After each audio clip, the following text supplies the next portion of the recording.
Cohen. Alice Mbida, ce matin, une nouvelle avancée en matière de reconnaissance vocale. On sait désormais isoler une voix en particulier au milieu du brouhaha de la foule. Oui, c'est un vrai tour de force parce que c'est pas donné à tout le monde. Dans un restaurant bruyant par exemple, tout le monde arrive quand même à suivre une conversation avec la personne devant soi.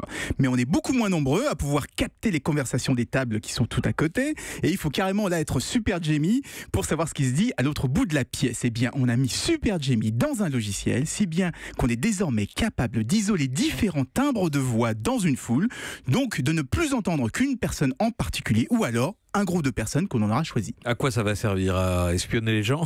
C'est sûr que ça va intéresser la police. On pense à tout ce qui concerne la surveillance, les écoutes, parce qu'on peut simplifier la retranscription des conversations dans les endroits bruyants. Vous savez, dans les films, quand ils mettent le son à fond pour pas qu'on les entende.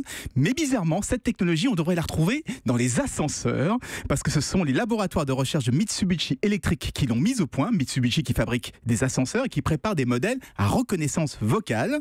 Ils veulent être capables de comprendre un groupe de personnes quand elle rentre dans l'ascenseur. Moi je vais au 5e, moi je vais au 7e, moi je descends au 1er. Tout le monde pourra parler en même temps. Il enregistrera le bon étage à chaque fois. Bon, on espère que c'est efficace, sinon ce sera le bazar. Alors pour le moment, la technologie n'arrive à comprendre qu'un maximum de 5 personnes en même temps. Vous vous imaginez, non, vous êtes la 6e, personne n'a parlé, j'enregistre pas votre étage. Donc non, c'est pas pour tout de suite l'ascenseur qui nous écoute. En revanche, cette technologie devrait bientôt équiper les assistants vocaux de nos téléphones portables. Ça permettra de mieux nous comprendre dans la rue, par exemple, ou au milieu de la foule, et ça serait tant mieux parce qu'aujourd'hui ils ont quand même beaucoup de mal dès qu'il y a le moindre bruit de fond. Oui, ça peut servir aussi pour les sonotones peut-être, non? Parce que par exemple, c'est un problème pour les personnes âgées pour d'identifier une personne en particulier. La personne qui vous parle, effectivement. Merci Alice Mbida.